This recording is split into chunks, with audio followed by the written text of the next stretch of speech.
आज पुत्रदा एकादशी है। जिस नारी को संतान नहीं हो रही हो, बहुत प्रयास कर लिया हो, पुत्रदा एकादशी पूरे साल में 2 बार आती है।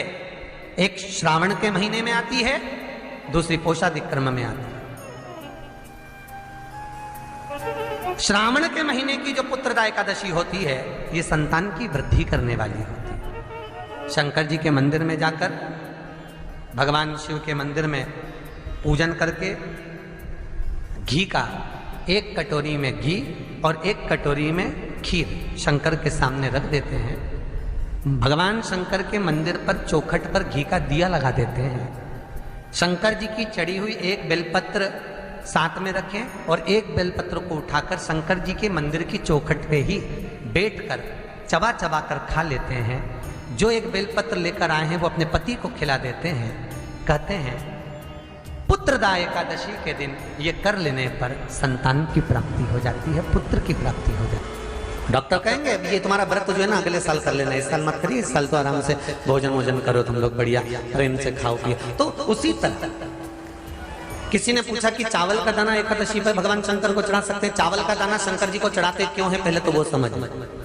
बेलपत्री का तो महत्व आपको बार बार बताया कि बेलपत्री शिव जी को क्यों चढ़ाई जाती है, कहीं रोग के लिए, कहीं बीमारी के लिए, कहीं किस कार्य के लिए, कहीं कोई कार्य के लिए, कहीं कोई कार्य के लिए। चावल का दाना अगर हम शंकर भगवान को चढ़ा रहे हैं तो क्यों चढ़ा रहे हैं, उसका कारण क्या है? चावल का दाना शिव को चढ़ाने का केवल एक कारण रहता है कि चावल को अक्षत कहते हैं।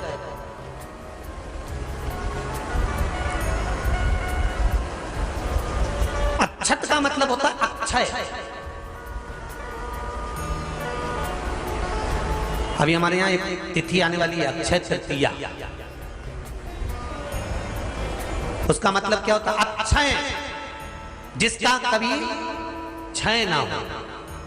जब हम भगवान शंकर को चावल का दाना चढ़ाते हैं, जैसे बहुत ध्यान दीजिएगा महाराज, बहुत समझने वाली बात है, बहुत ध्यान से।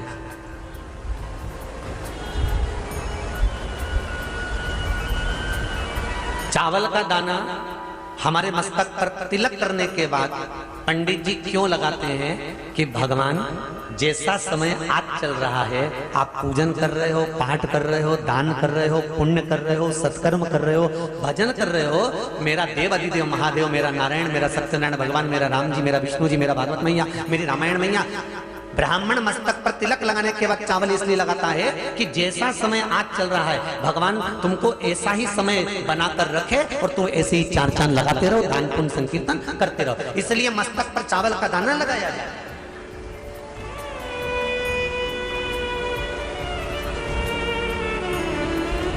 कोई मर जाता है, मरने के बाद जब तक पगड़ी नहीं होती तब तक माथे पर तिलक, चावल का दाना लगाया जाता है।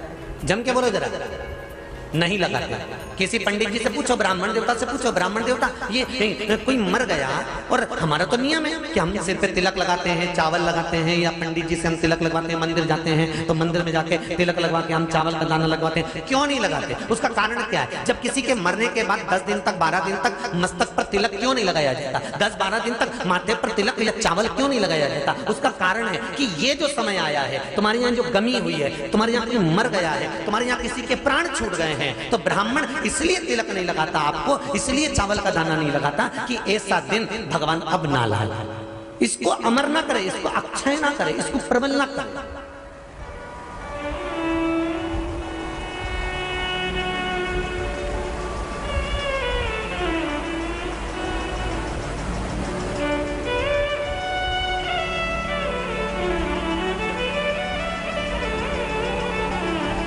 और जब चावल का दाना, तो यहाँ शिव महापुराण की कथा करी, चावल का दाना हम शिव जी को क्यों चढ़ाते हैं, भगवान को क्यों समर्पित करते हैं, भगवान की पूजन में अक्षत क्यों समर्पित करते हैं, चावल क्यों समर्पित करते हैं, उसका कारण क्या है? तो कहा आज मैंने जब चावल का दाना आपको समर्पित करा है, जिस भाव से, जिस विश्वास से, जिस श्रद्धा से, जिस मन से मैं आपको रिझा रही हूँ, हे भोलेनाथ मेरी ये मनोकामना पूर्ण कर, इसको अक्षय कर देना, इसको अमर कर देना, बस इतनी कृपा आप कर।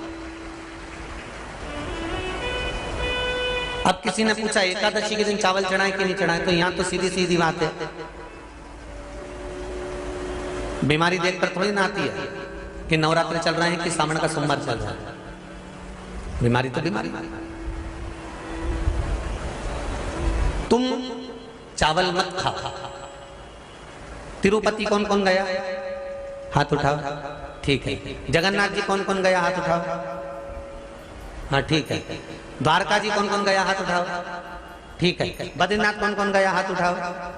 ठीक है।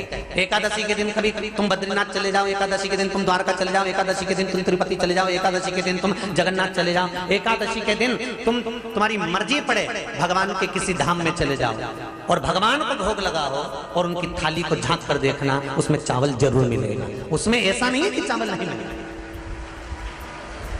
बद्री नारायण में भगवान को चावल का भोग लगा हुआ मिलेगा, द्वारका में चावल का भोग लगा हुआ मिलेगा, आपको जगन्नाथ में चावल का भोग लगा हुआ मिलेगा, तिरुपति में मिलेगा, द्वारकाधीश में मिलेगा, नाथद्वारा में मिलेगा, सांवरिया सेठ में मिलेगा, काकरोली जी में मिलेगा। आप जहां जाओगे वहां पर एकादशी के दिन भगवान को चावल आएगा, क्योंकि भगवान के लिए परहेज नहीं है। जो काम में डूबा हुआ है, जो आसक्ति में डूबा हुआ है, जो लोभ में डूबा हुआ है, जो वासनाओं में डूबा हुआ है, जो तृष्णा में डूबा हुआ है और जो माता के गर्भ से जन्म लिया, एकादशी के दिन चावल उसको नहीं खाना। अब हमारे यहाँ तो कहावत में कहते हैं, राम जी की जब स्तुति गाते हैं तो कहते हैं भय प्रगट। आती है आप लोगों को? एक लाइन तो आती होगी, गाओ जरा। भय प्रगट दीन कौशल्या। अब रामचरितमानस में कहा भय प्रगट कृपाला। प्रगट मतलब एकदम सामने आ गए। यहां लिखा है पेदा भय लाला।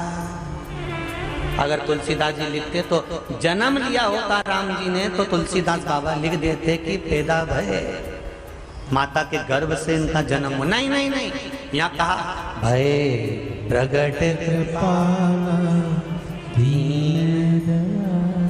कौशल्या। यहाँ प्रगट है।